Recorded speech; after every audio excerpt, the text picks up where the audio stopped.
Okay, this is the third video on the wargaming of Warplan, which is really war in Europe. So we're going to load the game in, and this is going to be like a tutorial war game playing combination. I've only played this game once, so I'm kind of feeling my way through it. Okay, the game's being generated, but I think I know enough to play the Germans. Okay, we got a turn report. This always says a bunch of stuff. The main thing is that Poland has just surrendered. This is the third video. The second one, I went way too long, and I apologize for that. I don't know, time just zipped by. That video was an hour and 45 minutes, and I only like to make them an hour long. So I'll try to make this one within that parameter. So Poland has just fallen, and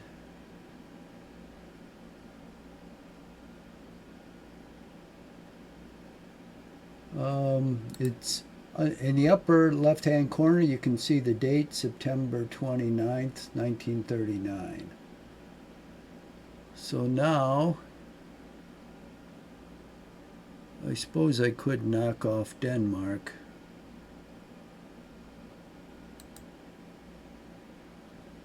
So let's send one of these guys up there. Now I'm left clicking this guy, and you can see it's thinking I want to move them, and that's one option. But the second option is you go up here to the unit display.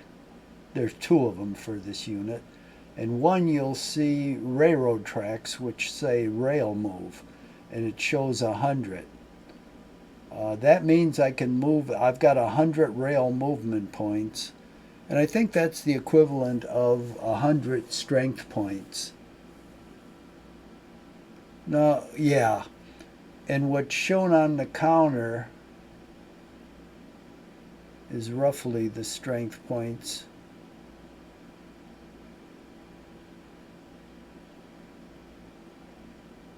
So what you do is you click on this rail move, and it shows you where you can move by rail.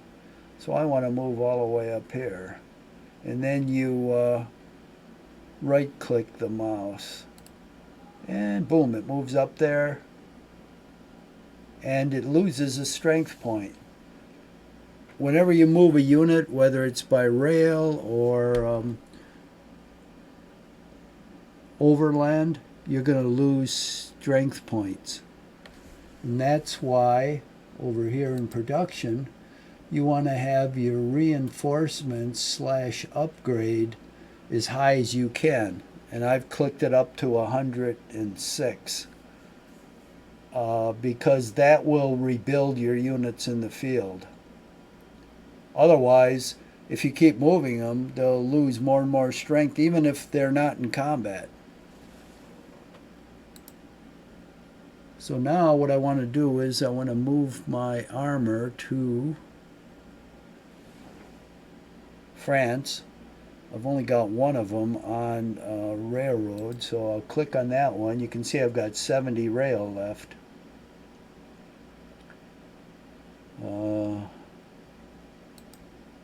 So I'll move them.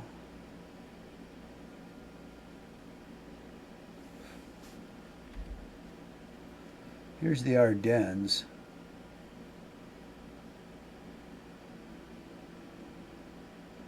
I actually want them right there where that infantry unit is. So I'll move them up here.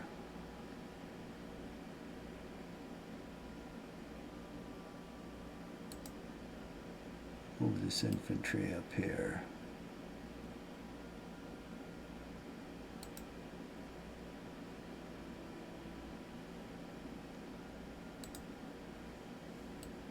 Now we'll go back to Poland. Like I said, I wish they would have put the country name here.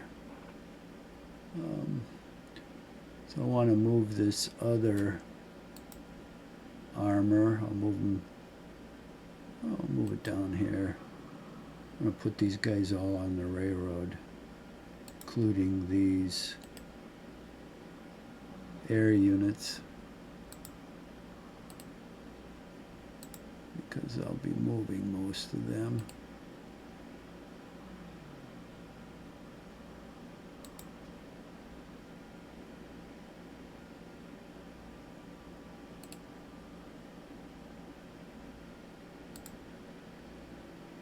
I'll be leaving a couple divisions behind in Poland. Okay. Oops, it's headquarters. We'll move.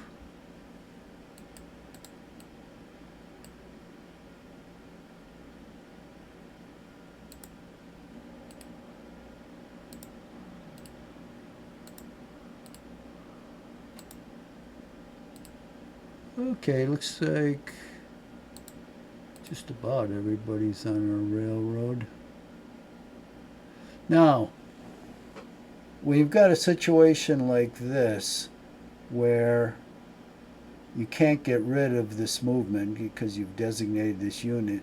Just go out of the light squares, out of the movement radius of the unit, and left click, and then that'll disappear. So I'm holding down a right click on the mouse, and I'm just navigating, around the map. So I'll get this guy on the road. Okay, and whoop, this air unit.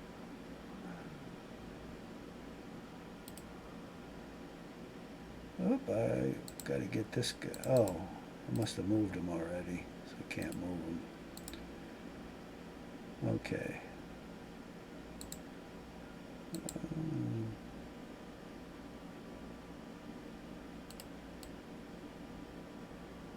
So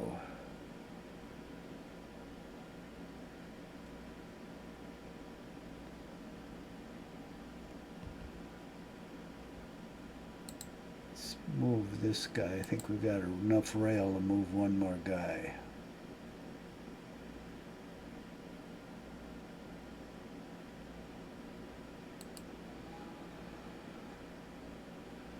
All right. Now, can we build anything? Got 414. Stockpile of 414 production. Let's see what an armor core costs. 396. Good. I'll build that. So it says armor core built. Okay, that's good. And I've only got 18 production. I've got 110 oil, so that's moving up. That's good. I've got 24.99 logistics, which you always need to build anything. And I was watching a tutorial on Warplan, and somebody had an idea of what logistics was, and he tried to explain it as if it were like factory capacity, which kind of makes sense until you think about it. Now, if it was factory capacity and you hadn't built any of that turn, but you had a lot of production points, why couldn't you use those production points? Because your factory capacity seems limited on how many production points you have, because if you don't have enough production points, you can't build a unit. So therefore, the factory idea isn't correct, because if you had enough production points, you should be able to build the units, but you're limited by logistics. And I still don't understand what logistics is. Maybe in looking at these tutorial videos, I'll pick it up someday. But right now, it doesn't make any sense, but you need it for production. Okay, so we built that, and that's about all we're going to do for builds. Now we'll go look at the helmet here. We'll left mouse click on it. And it shows me that SS Panzer Division is going to be available April 16th. And I've got a Yag Corps, which is a fighter corps, that's ready now.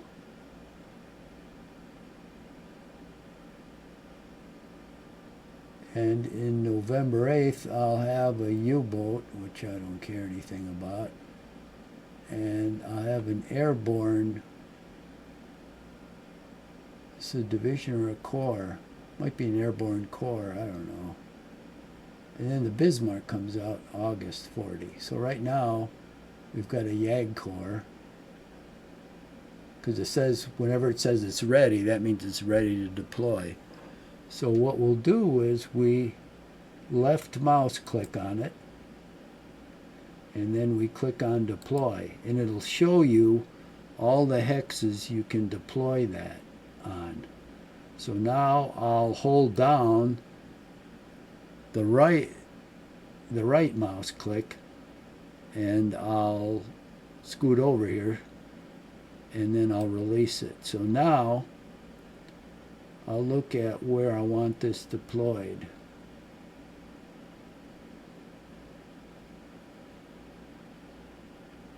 Maybe there. So I'll left mouse click, and it's deployed. You can see it popped up here, and it disappeared off of the deployment schedule. So the next deployment I have of any unit is November 8th. It's September 29th. So I can't remember if it's 2-week turns or 1-week turns. I'll have to see. So September 29th.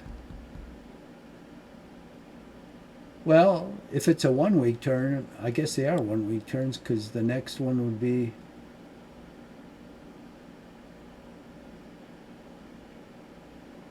November 8th would be more than a week. But it'd be less than 2 weeks. So I don't know what the hell this means. We'll see, but the date now is September 28th, so next turn we'll see what the date there is. That's kind of confusing. Okay, so I think that's going to be my turn. Let me see. Nothing else I really have to do except take care of Denmark next turn and just keep moving units over to France. So we'll go up, see the check mark on the upper right corner. We'll left mouse click on it, and it says end a turn. Are you sure?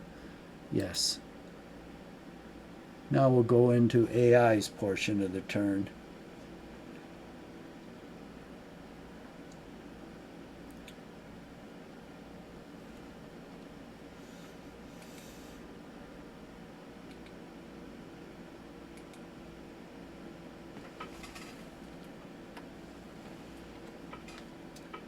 And I don't know if we'll see anything here.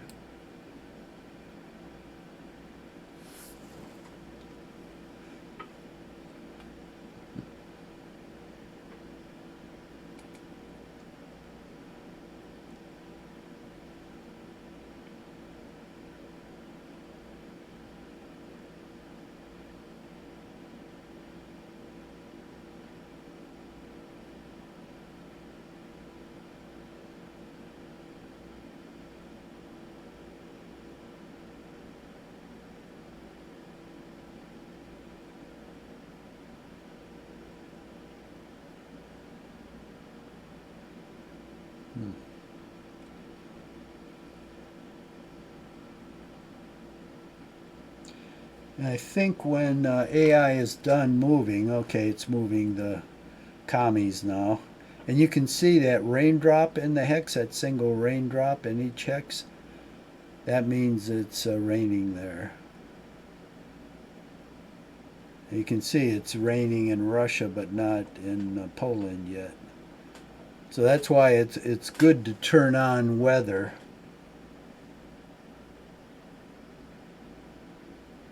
Because if you're in a weather condition, it means something for movement and combat.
Okay.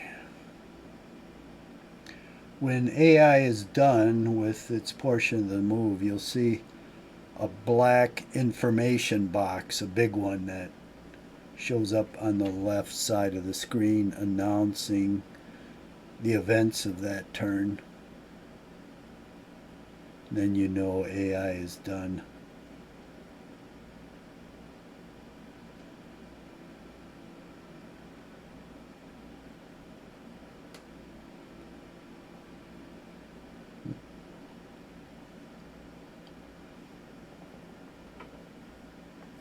Yep, there it is. Okay, nothing to report. Now you can see they're double raindrops, and that is heavy duty rain, which means no air operations and ground operations are severely curtailed.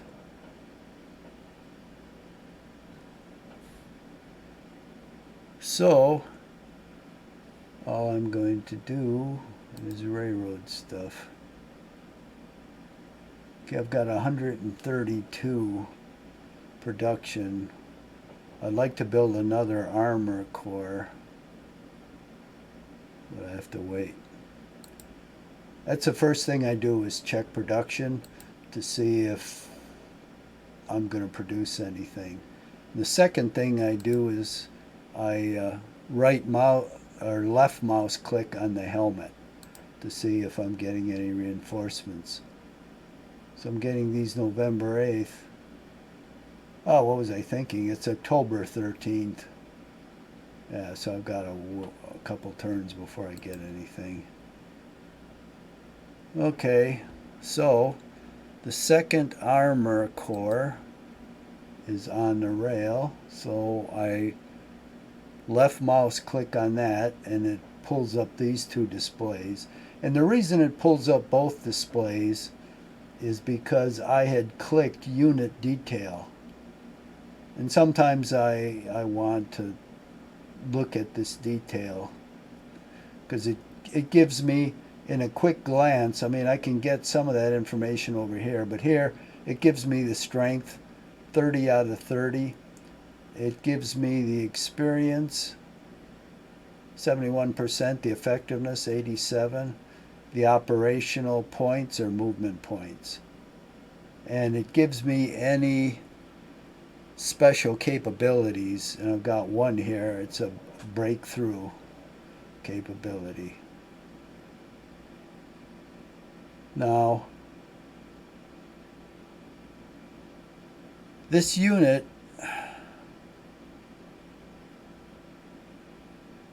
is showing 15 on the counter, which is its increments, but each of those increments are 3 strength points.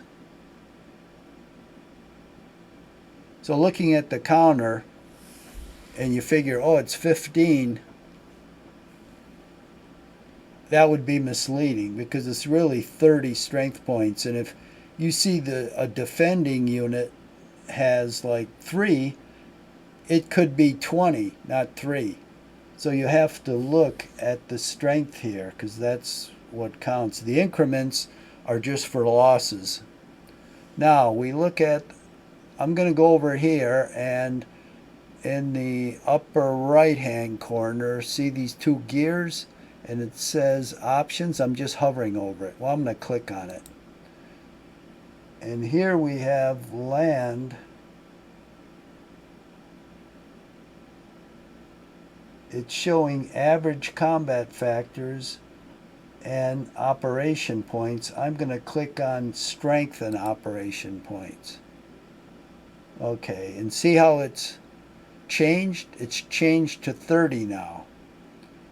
So I should have set that initially instead of the increment. So I think the strength is better.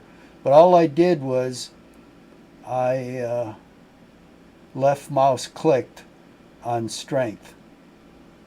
And you can see it changed from 15 to 30. And I think the railroads,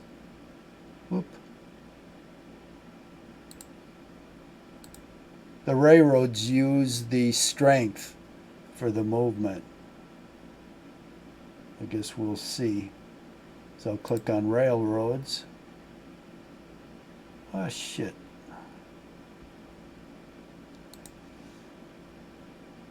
This guy's still in the way.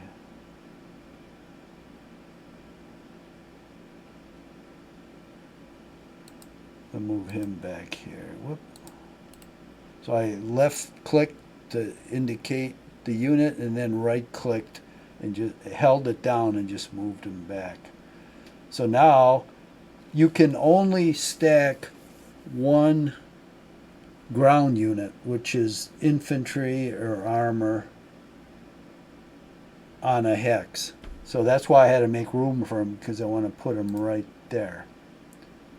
So now I'll click on the armor, left click on the armor, so it calls up these 2 displays. I'll left click on the rail move, shows me where I can move rail, which is that vacated hex, and I will hover over it and right mouse click, and it'll drop it there.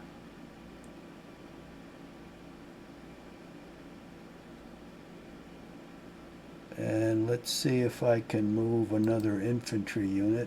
See now, yeah, it does calibrate it on the strength, because now I moved that 30 strength unit and I've got 70 rail. So I can move 2 more, I guess. So I'll move this infantry corps, which I left clicked on, and then I'll left click on rail move, and then I'll right mouse click on this hex and it'll move it there. Oh, how come the Stuka unit didn't make? Okay, I left clicked on the Stuka unit, hovered over this hex, and I'll right mouse click on it to move it there. Now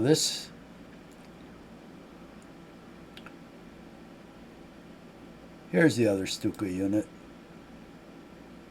Okay, we're going to go, I left mouse click there. I'm going to left mouse click on this rail move. And now you can stack a rail, an air unit on top of a ground unit, and that's what I'm going to do. I'm going to stack it on this armor unit here. And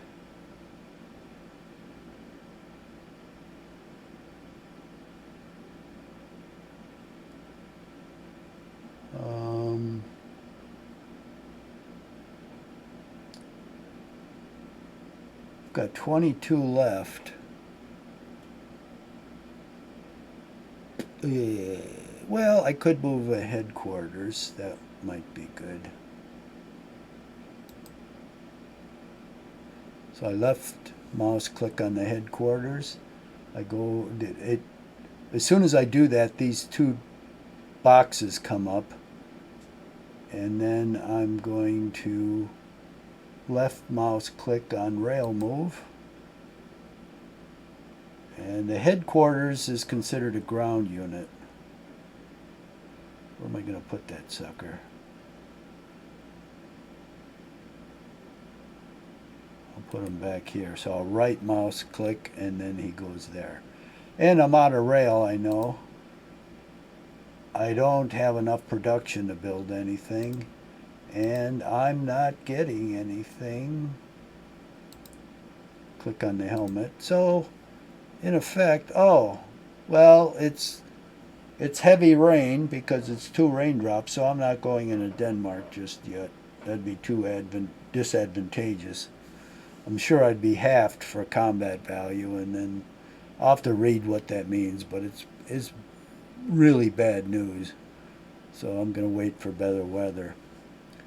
So that's the end of my turn. So I'm going over the check mark on the upper right, left mouse clicking it, and then this display turns up in the middle. End turn, are you sure? I am. So I left mouse click on that, and it's now AI's portion of the turn, and that'll continue until you see that big black box appear on the left side of the screen. That means AI has concluded the turn.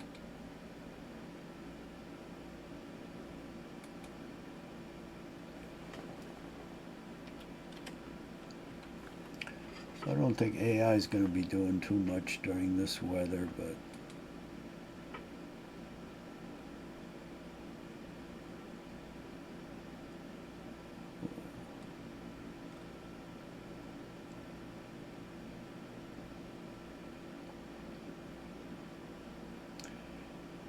I'll have to read up on the weather. Oh, I'll have to show you how to access the manual.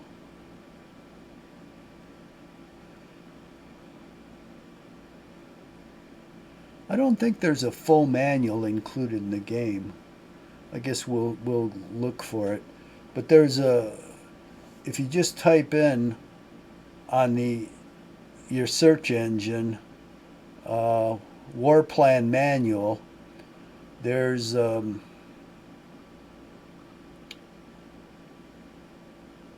full manual for the game you can access. And that manual is not the best in a lot of areas. It just doesn't cover the information well, which is surprising because one of the tutorials I looked at said the game designer actually wrote the manual. I find that hard to believe, because it just left out a lot of stuff a gamer needs to know.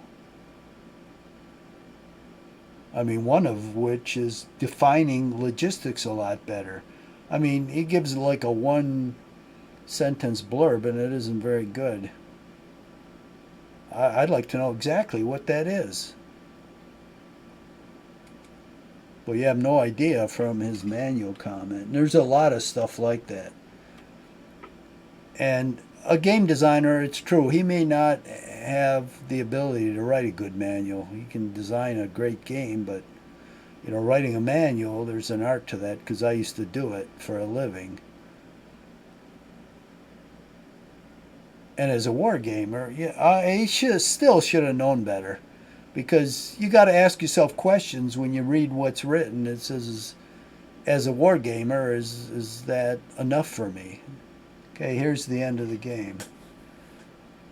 Okay, Norway leased some tankers to the British. Okay, that's good. Okay, now we're down to a single raindrop. And I've attacked during single raindrops, but it's probably not advisable. You still lose a lot of capabilities. I think your air attack is cut in half, and I think your ground attack is affected. But I'll look that up. In fact, I'll stop a little early here, and then we'll look up the manual. I'll show you how to navigate through the manual, do stuff in there. Okay, first of all, I always check production, so we left click on what looks like a factory here, the first icon that says build.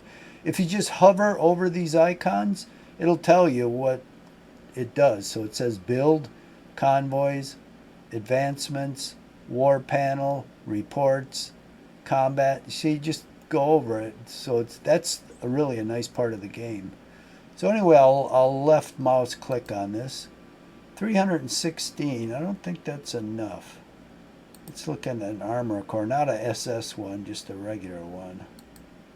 396, I'm a little short. Okay, I'll wait one more turn. As far as I'm concerned, those are the most valuable things in a game. And I think I'm going to look up the order of battle for France and see how many cores they had, armor cores. I think it was 2 or 3. So I built one that'll come out in April.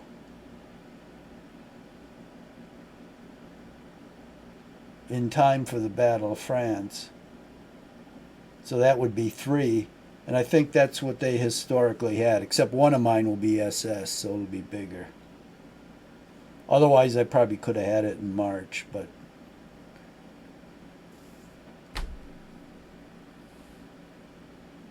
so there's nothing to build. Am I getting anything? No, I always automatically check that. So now the only thing I need to do is move stuff by rail. So look at this core. It's a Frontier Guard, so it's kind of a piece of shit. But it's 20. That isn't bad. The other ones are 30. So okay, I want to move one of these 30s. So I'll left click on the unit and see it tells me how many operational points it'll take to move here, but I'll just zip right out of here and go to the display that popped up and left click on it because I want a rail move, and it shows me exactly where I can move. So I'm only getting one more armor core. Put this guy there. So where would I put it? I think probably right there. So I'll move this guy over here to make room for it. Okay, so I've got 70 rail left, so I can move one more of these. I'll left click on the counter. I'll left click on here. And I will put it in. I'll right click on this hex, and there it goes. Now I'll move. Now I'm right clicking and I'm holding it down, and so now I'm just pushing this whole map over. Okay, I got another Stuka unit here. Well, I guess it's ground support. It looks like a Stuka, so I'll probably be calling it Stuka. I've got, so I right clicked on that. I moved the arrow or the cursor all the way over here on this box that popped up, and I hover over the rail move and left mouse click on it, and it shows me where I can move that unit. And I'll move it right here on top of this armor division. So I'll hover over it, and then I'll right mouse click, And there it goes. Now I've got 20 rail points left. Okay, I'm going to right mouse click, hold it down, and scroll the map over. Okay, I'm going to move this frontier unit. Well, not yet. Or am I?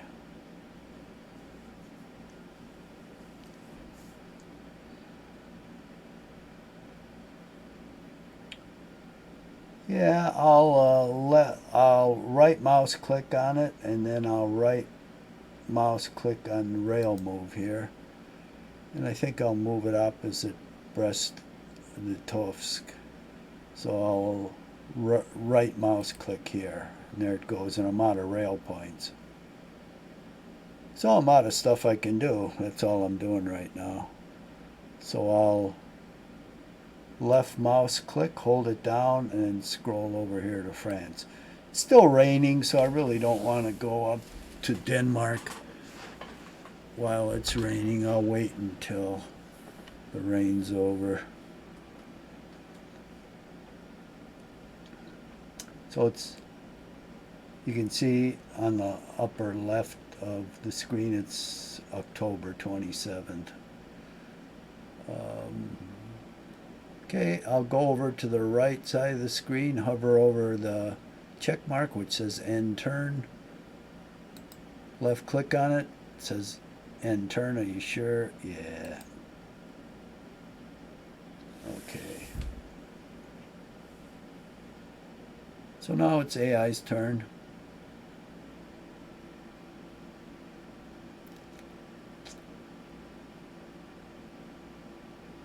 So really, during the winter of, I guess the fall and winter, and probably spring of 1940, you're not doing much except building and transporting units by rail. That's really all you're doing. And the one thing is you might attack Denmark, but that's kind of low priority.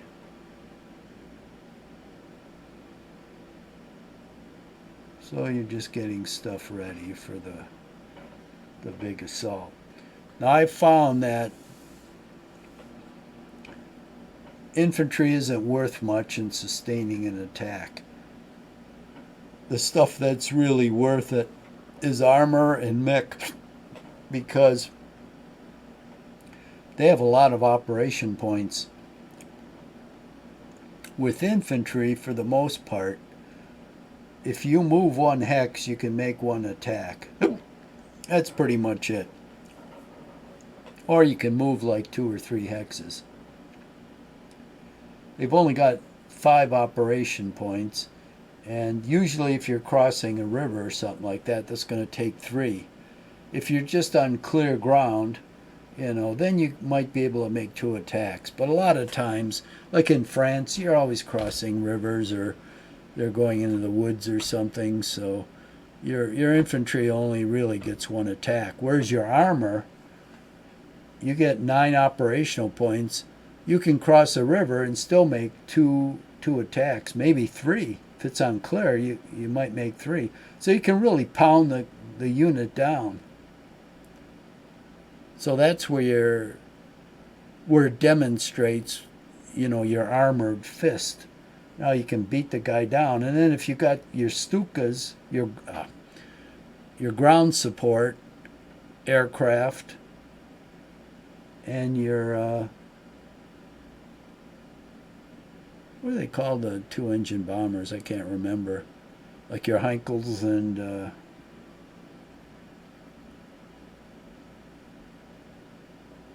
what's the other one?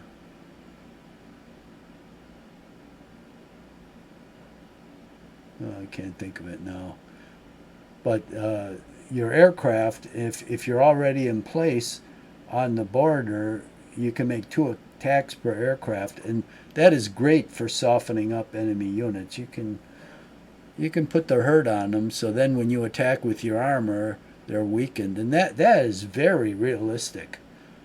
according to what actually happened in World War II. So, I mean, that makes this a great game. There are a lot of really fine points in here. So, okay, we got a turn report. Nothing to say, which isn't surprising. Nothing's happening. So I'll go over here and hover over the build icon and left mouse click it. And I've got 433 points. I know I can build something for that. So we'll go over to Armor Core. And I don't want to SS one. That'll take too long to build. So we'll go to 4th Panzer. Now it tells me right here, see in the right-hand corner, it'll be ready May 28th. Well, that isn't too bad. Now if I built an SS one, oh, you're kidding, it'd be ready May 28th too? I thought it took longer. Let me see if I did this right. Oh, it's the same. Well, Jesus. An SS takes 396. Well, I'll build the second SS. That works for me. Now, if you want to rename these, see this custom here?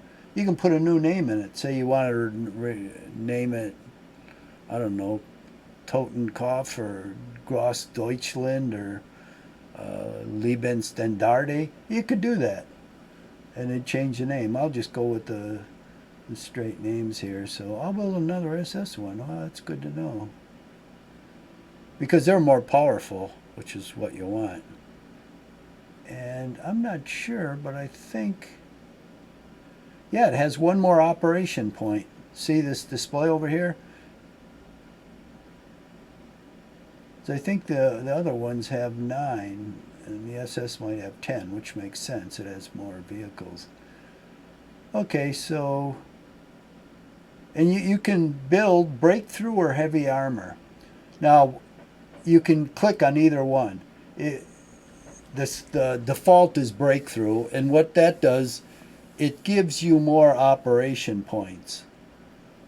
If you have heavy armor, you get more combat power but less operation points because, you know, later in the war at least, you're getting Tiger tanks, and those are slower, and, you know, the logistics is more difficult on those because those can't cross certain bridges, and so they're slower moving rather than if you're getting PZ4s or even Panthers. I think move pretty fast.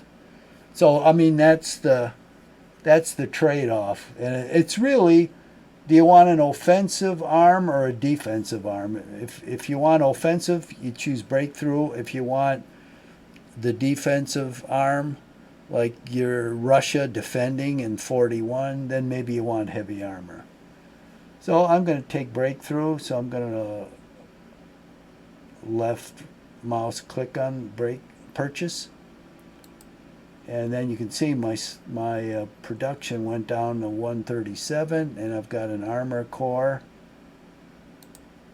So if I check on the helmet here, if I left click on it, you can see I'm getting the 1st Panzer Corps April 16th. I'm getting the 2nd one May 28th. And believe me, the Battle of France is still going to be going on, so that'll be a nice reinforcement. Oh, I've got these submarines that are ready now. Well, I'm not even going to send them out on patrol because I don't want to spend the oil to do that. So I'm just going to keep them in port. So since they're ready, I'll left mouse click on this and then go down here to deploy. Left mouse click on that, and it shows me 4 hexes in green that I can deploy those at. So I'll left mouse click here and just deploy them up here. I might want to use them, I don't know. Probably not though, but I don't know that much about the submarine rules. I'm looking at tutorials, so I'll pick up stuff about that, and I may use them. So you can see they've disappeared off of the deployment because they have been deployed. And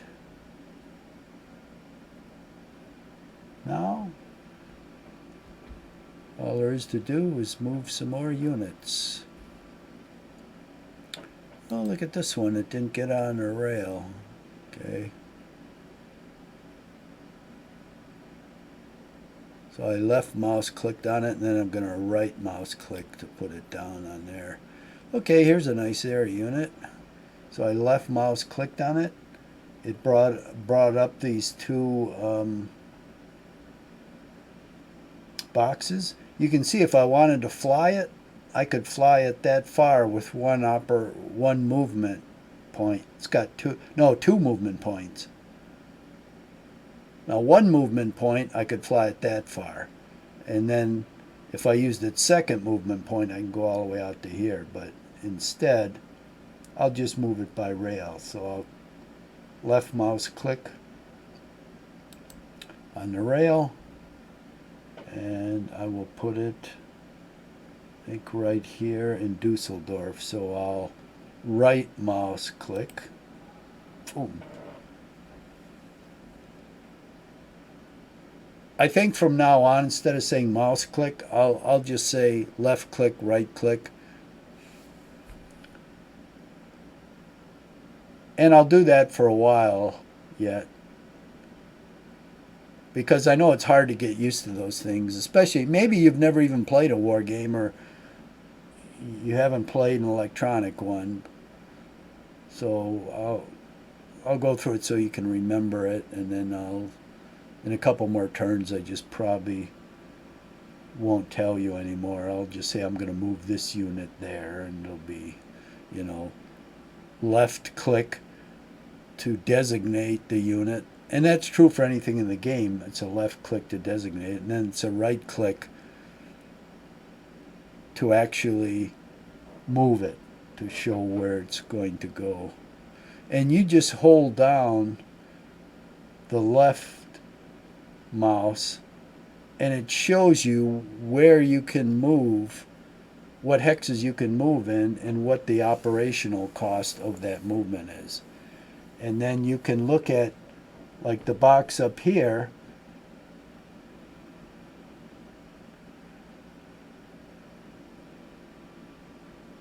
Where is it?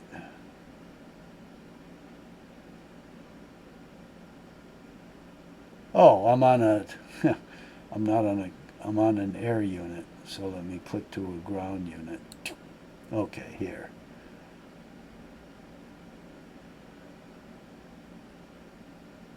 Okay, when it says operation here, it shows you 5 operation points.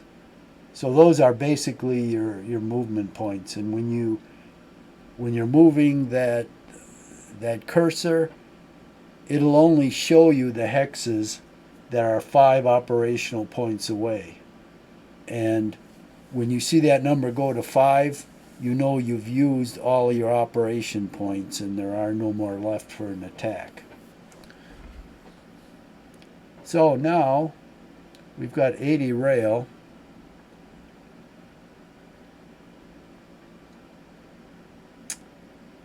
And let's move another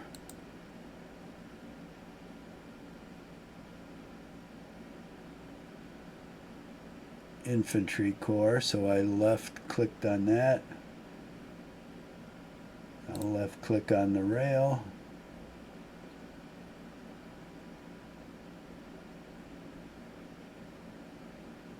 We've got to save room for the 2 armor corps that I'll be deploying. I think I'll put it right there, so I'll right click and it goes there. Let's see if I can move one more. I've got 50 rail left. So I right clicked on the unit. I'll right click on rail move.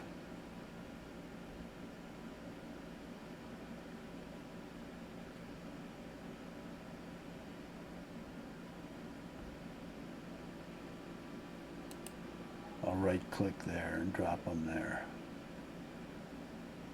So I've still got single raindrops. I've got 20 rail.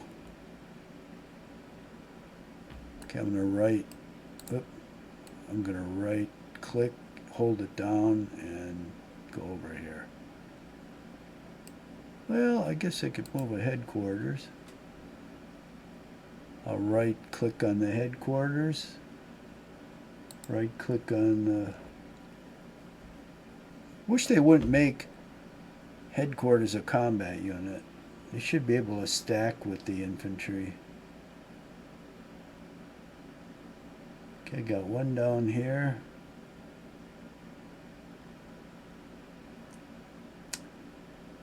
Well, this is a ways away, but I'll put it right there. Okay, so that takes care of my rail movement. I've got nothing to deploy.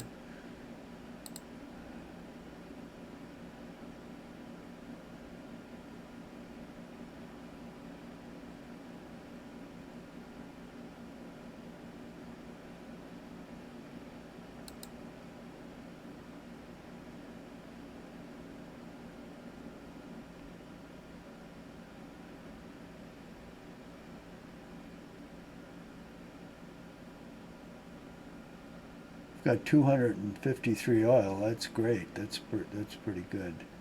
It's 55%. So when it gets to be 100%, your storage tanks won't hold anymore. And it'll top off at about 500, I think, something like that.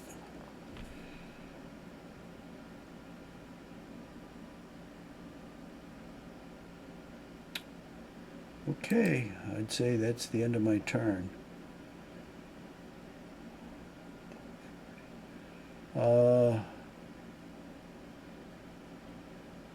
Okay, I'm not going to do what I did last time and go on for an hour and 45 minutes. I'm going up here to the upper right hand corner and hovering over save, clicking save. Now the game doesn't auto save, but I'm always going to go to War in Europe for the name, so I left click on that and then do a left click on save. It'll say save War in Europe. Are you sure? Yes. Game saved. Okay, so I can get out of there. I can get out of there.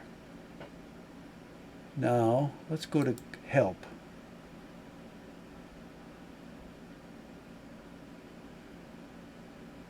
Okay. PDF rulebook. Let's see if that's the manual. It is. Oh, okay, you can access it through there. So that's how you access the manual. Now this is a PDF document. Now, you have a couple interesting things you can do here. See where it says eye protection mode? Right now it's in parchment, and that's pretty good on your eyes. Well, you can go to eye protecting. See how it turned green? You can go to night mode. See how it turns gray? That's not too bad either. Or you can go to daytime normal. I kind of like the parchment, so I'll click on that. It's good on my eyes. Then, the only other thing up here,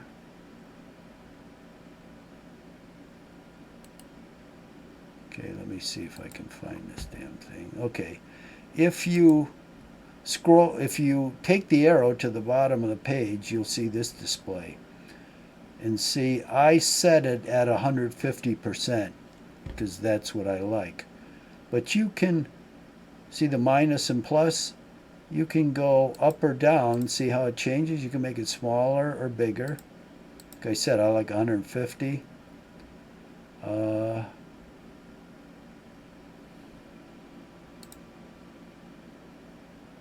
I think there's somewhere up here where you can make it dual page. I don't know. I did it once. See, if you just go with your mouse down to the bottom, you'll come up with this. Single page scrolling. Rotate pages. There's somewhere where I set it to dual page. Or maybe it does it automatic when you get down to a certain size. But the only other thing I use here is the highlight. And see, you left click on highlight. I like to set it to yellow. And then you go down here and left click text, and it'll highlight it like you did when you were in college. So I'll get rid of this. I hope I can. Go back to highlight.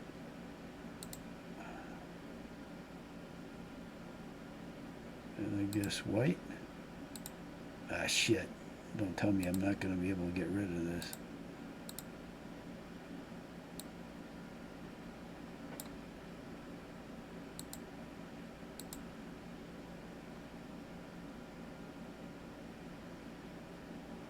Recent color. Oh, come on.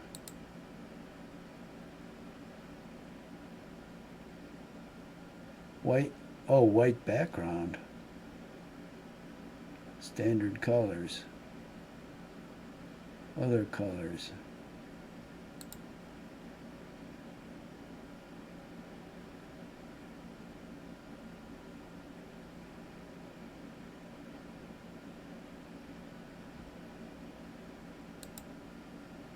Ah, Jesus Christ. Well, I won't save this. This should be clear. Oh, now I got black. Ah, that's wonderful.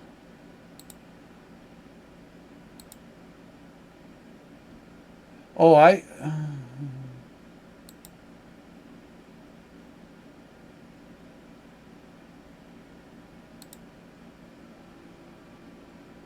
Christ. This isn't very well done because it isn't clear how I get rid of this. There should be like a null color, no color, but there isn't. So I suppose if you make a mistake, you're screwed. It should be white, wouldn't you think? Well, I'm not going to worry about it. There's something the matter with this.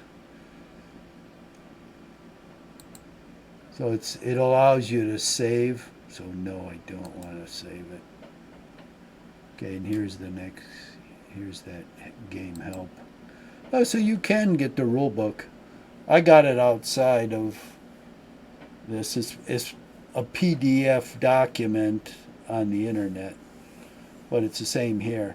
But you can read the rule book, and you can highlight stuff. But like I said, the rule book leaves a lot to be desired, in my opinion. Anyway, we're done here, so I'm going to quit. Yes, quit here. And I can finally